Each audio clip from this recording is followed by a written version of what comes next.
Hey, this is Carrie-Anne Michelle. Today, my guest is Dr. Houda Abadi, coming to us live from Morocco. We talk about how self-care can lead to productivity, when to say no, and how to give yourself space. Hello, Houda. It is so great to see you. So lovely to see you, Carrie-Anne. How are you? I'm good. I know it's exciting for me to be talking with you today because we are in different parts of the world. You are coming to us from Morocco. Yes, absolutely. From sunny Casablanca. Oh, how wonderful. And for you, it's afternoon, and for me, it's morning. And I always think that's really, I don't know, I still think it's fun when we're on a camera and doing that. Absolutely. It's so lovely to be here. Yes, thank you for joining me. I'm going to just share a quick little introduction about how we know each other and a little bit about you and your professional background before we just jump into talking about all things self-care today. So Dr. Houda Abadi is the founder and executive director of Transformative Peace. And you just started this organization in the last year or so, as I understand.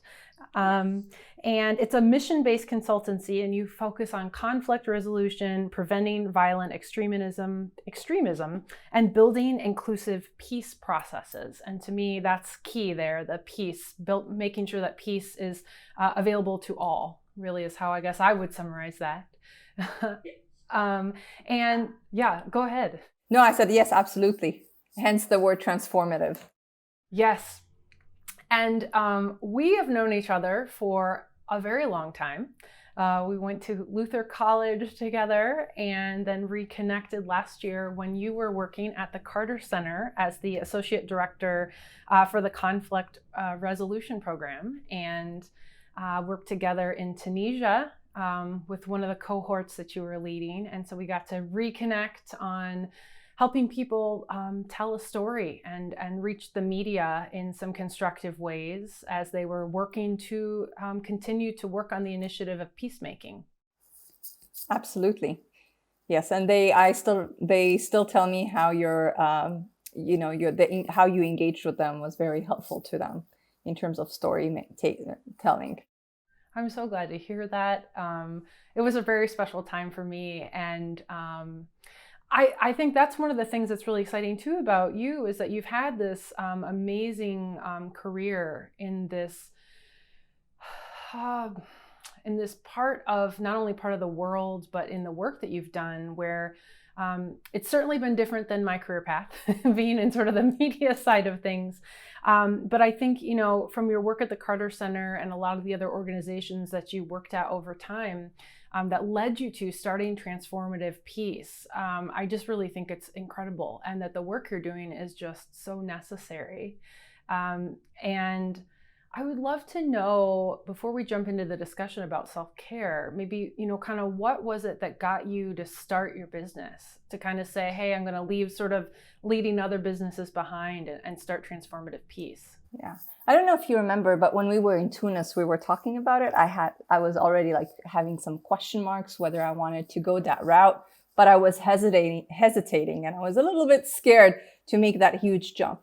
But honestly, for me, one of my passions, I mean, it's more than just traditional work. It's kind of my calling, and I'm really passionate about helping communities, and not only in a particular geographical area. So having my own business enables me to give me the freedom to work in various different projects, and sometimes without the limitations that can come up when you're working under a particular institution. So I can kind of select what types of projects I feel I can make a real difference, and what other areas do I want to also learn something that is a little bit different.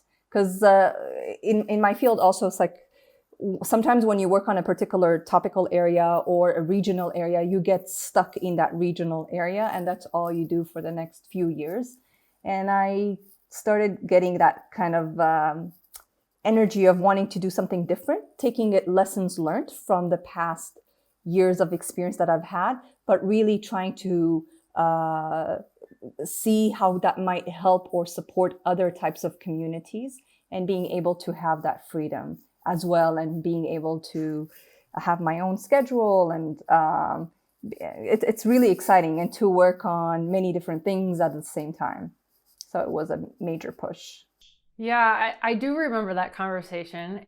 And I can relate so much to what you're saying because I think although it can be challenging to be an entrepreneur, there's a lot of reward in being able to have some different types of balance. And in terms of choosing, like you said, the work that you want to really focus on, and also then even with your own time and, taking care of your family. I know right now we're in sort of a special time because we're all where we are in the world and we're not really traveling, but there's also the benefit of being able to maybe do the work in different places of the world with the types of people that you want to as well. Absolutely. And I think that is absolutely critical when you're putting so much heart into your work, to be able to select what types of projects and what kind of people you want to work with. Yeah.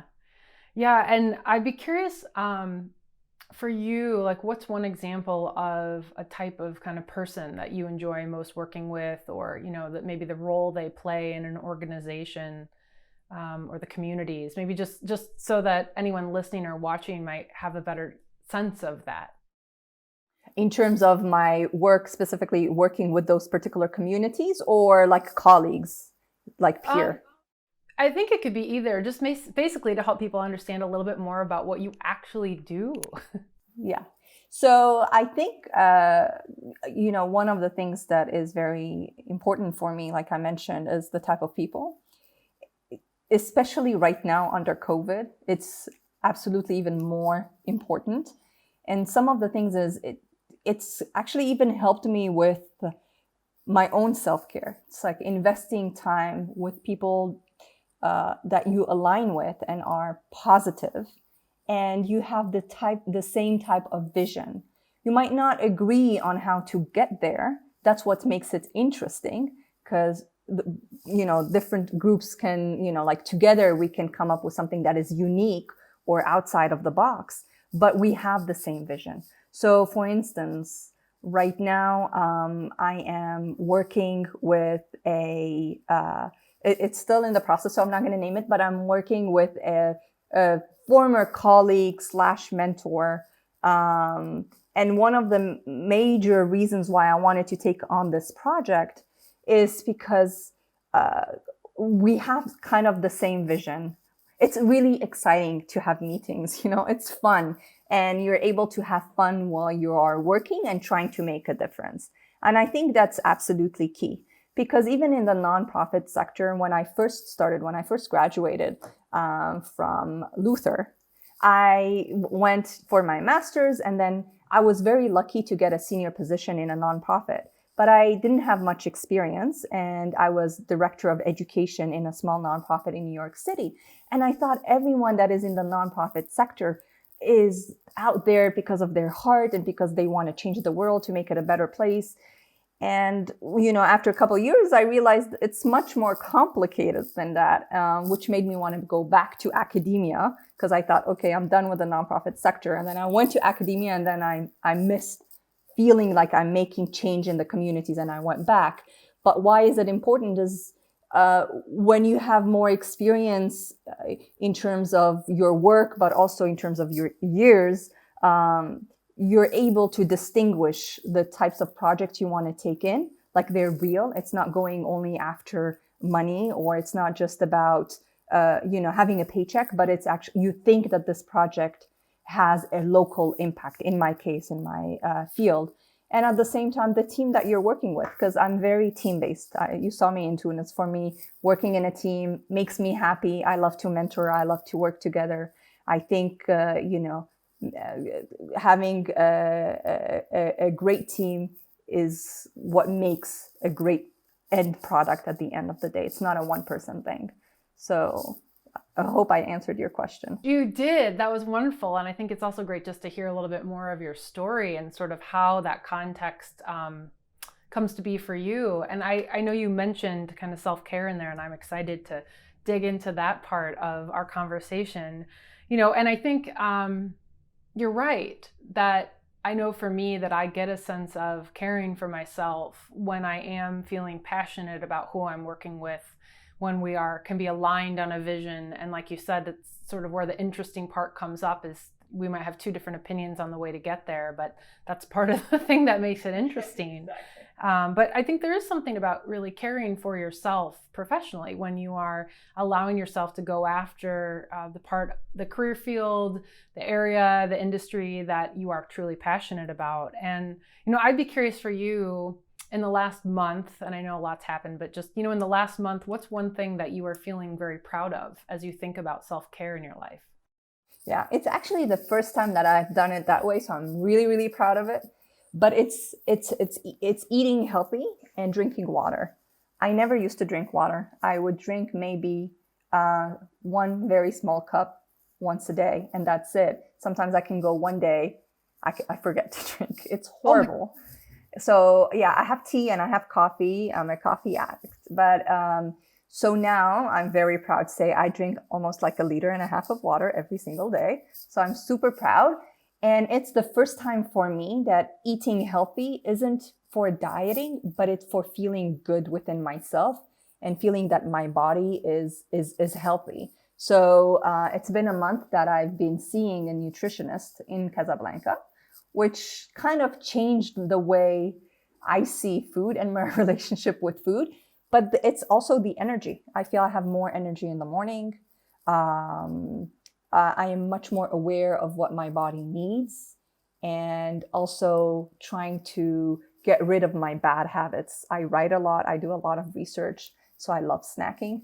And now I'm like trying to find that balance, and I really feel good about it. I feel like it's kind of like a new me, which is, it makes me feel healthy inside. And I have 2 daughters. And so for me, I'm also role modeling that behavior to them, and they see it and they're excited too. And so it's good. It's fun. That's fantastic. Congratulations. That's amazing. And I'm glad to hear that you have, a support figure to help you with that. So you mentioned seeing a nutritionist, and I think anytime that you kind of make a change for yourself, especially when it comes to food, it's always nice to have, a resource that can be supportive in that way. Absolutely. Because I think, I have meetings with him every single week. So I have to, like, I know like he's going to ask, or, I know there is at the end of the week, I need to make sure, there's kind of a support system, but it's good pressure. I like the good pressure. But someone who is keeping up and tracking also like how I'm doing. So it's been really good. That's fantastic. And also the water, that's huge. Yeah. I remember when I was sometime back when we were in Luther in college, I came across a book called it's like Your Body's Many Cries for Water. And it really changed my perspective on how important it is to hydrate the body. And, for me, before that time, I think when I was younger, I always sort of thought, well, if I'm sweating and I'm, working out or doing something really active, then I'm thirsty. And so I'm going to drink water. Also, being a singer, it was always something that was encouraged in the music department. But there was something about really starting to understand more about the body and its needs and all of the different ways that it tells us that water is needed in the body. And I think that is one really simple thing, can be a challenge if you've never done that before, but can really be transformative for the body. Absolutely. I see it. I feel it. And it's, the thing of role modeling. That's one thing. My mom hates water. So I grew up with one parent who barely drinks any water. So it's interesting how there's some habits that you take as a child and you never question until you're an adult. So for me, it's good also for the girls to see, for my girls to see, but also for my own self. Yeah. I think that's amazing for them too, that you, like you said, kind of the role modeling for them, and have they been influenced by that? Are they drinking more water? And they actually, to be honest with you, they drink water. They're not like me. So they're the ones who always tell me, "Mommy, it's time for you to to have a glass of water." But they're more on the healthier side than I am when I was their age. So that's good. That's fantastic. So on this continued topic of self-care that I love so much, how have you used it to support your career, your business? And, I don't know if that's something that you think about kind of over time or maybe something more recently, but I'd love to know more about that. Yeah, absolutely. So it has always been a struggle to find kind of a work-life balance for me. And I've become much more conscientious of how I can make sure that I incorporate self-care. And because if I am healthy and taking care of my own self and body and soul, I can be more productive and I can be happier. And when you're happier, you're able to have more results, right?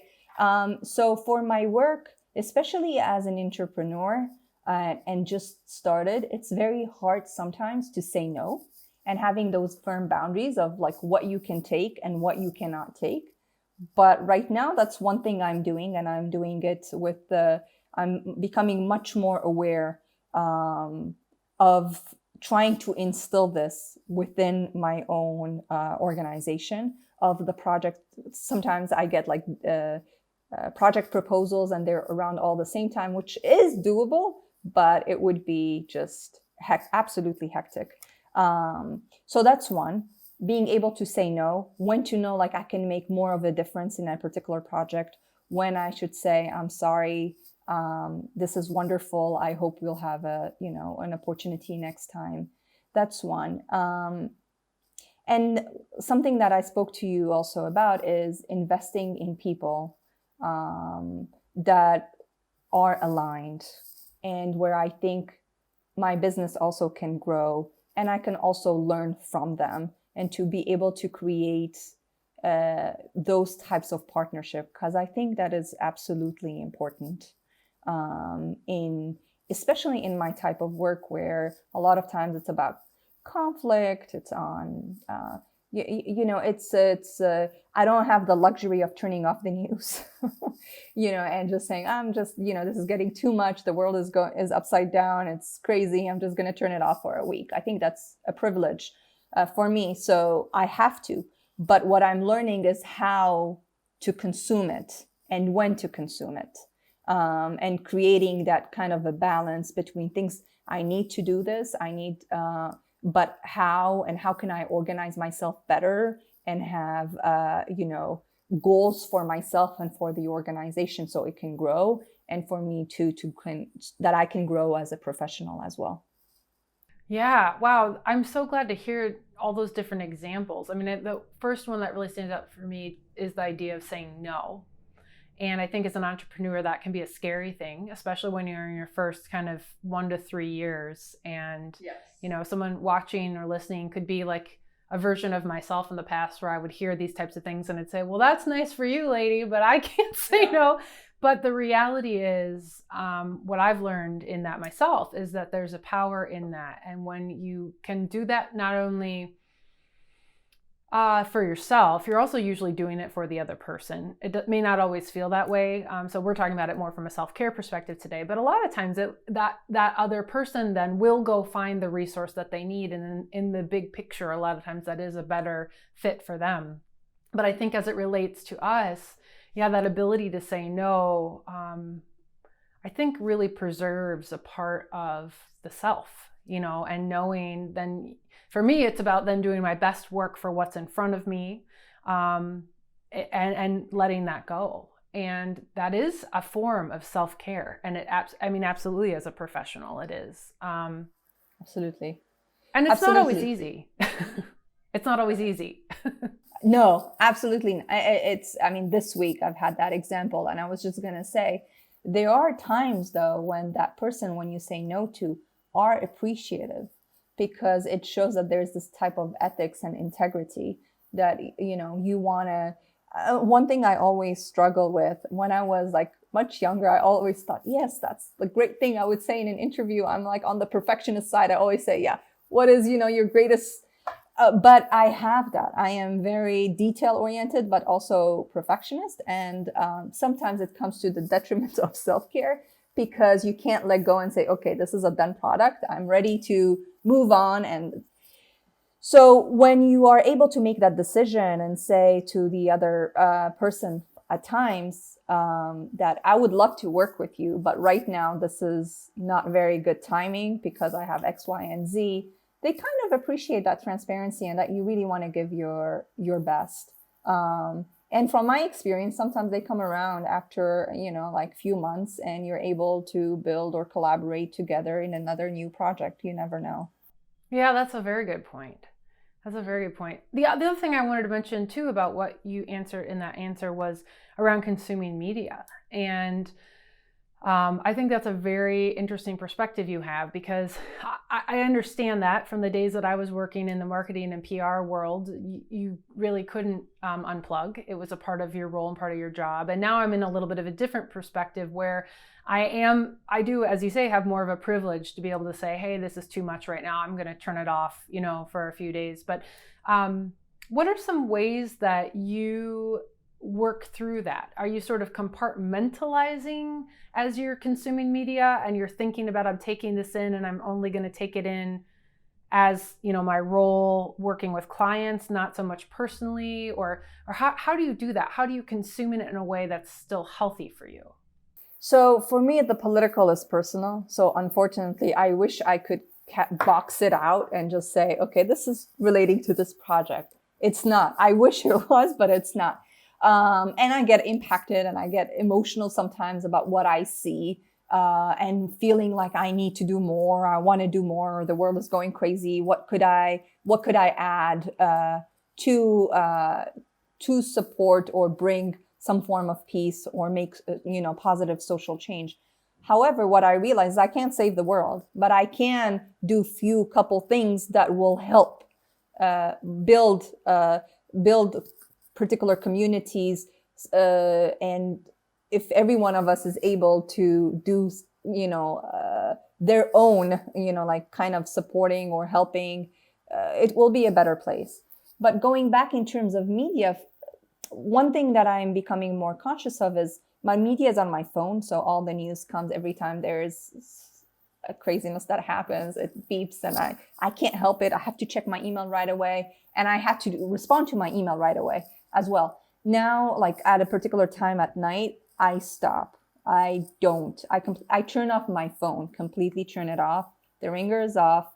I don't want to listen to anything until the morning. So I try to keep that sacred time that I have in the evening with my girls, and to really be there and be present. So I'm super busy in the morning and during the day, and they understand, especially with COVID, it's hard as a single mom, but they understand that when I am done, I will park my phone, my computer, my everything to the side and be there and be present with them. So that's one thing I try to do, to kind of, in terms of the how of the consuming of the media. That's a really great example. And I think that's something that, it's helped me as well. Being able to put my phone on airplane mode. I try my best to do it about an hour before bed. I'm not always perfect, but I also too try to put it aside at the end of the workday. But I'm glad to hear that you found something that works for you. And again, is caring for yourself, is caring for being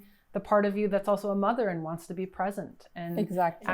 And I think that's fantastic. And the other thing I would be curious about is, as we're talking about kind of all the current events of the world and COVID and sort of everything that is happening, sometimes it just feels like we're living in an awful lot of uncertainty right now. And I'd be curious, is there a barrier that you come up against when you're taking care of yourself right now?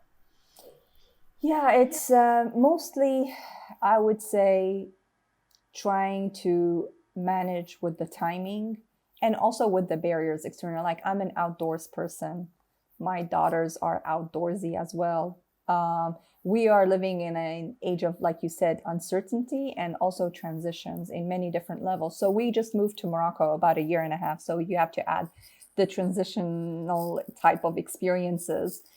So being stuck at home made it super, super difficult.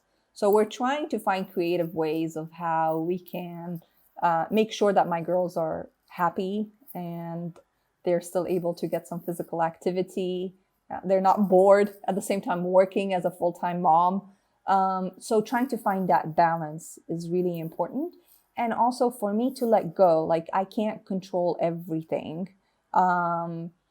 being more kind and compassionate to my own self. So I'm very kind and compassionate to others. It comes easily and naturally to me. It's my line of work as well. And, it's like my passion. I like to help others. But a lot of times I realize I'm much more, I can be much like much more harsh when I'm looking at myself, like much more difficult, So now I always question and I say, what are things that can, I'm doing X, Y, and Z, and that is excellent. I don't have control over everything, but I'm doing my best. I try to keep having like more honest conversations, even with my daughters, to be able to speak and listen to them and listen to how they are feeling. So these are some of the things. I think it's especially with the COVID era, because in Morocco there was martial law. Literally, you couldn't even go out for a walk. For 3 months, we were stuck. I mean, you couldn't leave if you didn't have a permit from the government that said you were going for a grocery. You couldn't even, I lived 10 minutes away from the beach. You couldn't go to the beach just for a walk. So it was very, very difficult on us. So we really had to be creative. My daughters both realized that they are artists. They love painting. So this is our new hobby. We try to cook together. We try to do various things together. Now, thank goodness, we are able to go out for walks, and it's much more, it's not as strict. But to be grateful also of what we have and trying to really practice that with them as well, to not go down a spiral of, sadness or feeling like you can't control the situation. Yeah, bringing that perspective in, I think, can be a very powerful tool, because I can't even imagine what that would be like. I mean, being in a city like Chicago, we certainly went through a period of, different kind of phased reopenings for COVID, and we know at any time we could kind of go backwards in those phases. But 3 months is a very long time. And I think, maybe the longest period here, it's funny how fast you can sort of get lost in, oh, that was a few months ago, but, it was a handful of weeks. It wasn't anything like, a 3-month period. And there was still flexibility to go. Exactly. That's what I was going to say. I mean, you could go if you didn't have the permit. It was really bad. Let me just say the fines were bad and you could face jail time. So it's serious. You don't want to mess with it. But we, like I say, thank goodness we're past that stage now, and we're looking towards the future. Hopefully, it's contained. It's better contained. Yeah. Well, and I think the other thing I was going to say that I heard when you were telling that story was, the idea of being able to ask questions too is another way. I keep talking about this word of kind of perspective when you come up with a barrier of any kind, or, you're talking about a literal barrier of not being able to go outside, and then how that affects you psychologically and physically. But, asking yourself questions, and then asking your girls some questions about, and I think that's a way that we can care not only for ourselves, but for the people in our lives, our friends, our family that we love and maybe can't see right now, or if we are living with them at home. And it's a way to have care kind of in our own communities, is, to be a listener and to not be afraid to ask questions and talk about emotions and things that maybe we don't traditionally talk about. Yeah, absolutely. I completely agree with you. And I would say also to be conscious of your emotions and to give them space. Meaning, like, it's okay to be sad. You don't need to rush through it or to cover up that there is sadness, or when you're happy. And I think that's very important, because sometimes we try to just not deal with it and just say everything is okay. But I've learned that you need to deal with that process. And even though it might seem difficult at first to deal with your emotions, in the long run, it helps because you've worked through them and you're able to move on rather than it staying like a knot. I really love that. And I think I'm going to end our conversation today with that idea of giving yourself space, because I think that's just a really wonderful thing for anybody to allow themselves time for. And I think that's really beautiful. So yeah, thank you for. Absolutely. Thank you so much. It was so lovely.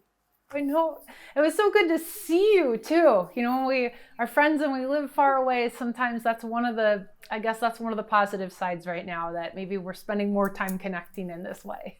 Absolutely. I agree. I completely agree. Well, I hope that you have a great rest of your day, and thanks again for joining me. Thank you again for inviting me. So happy to be with you. Thanks.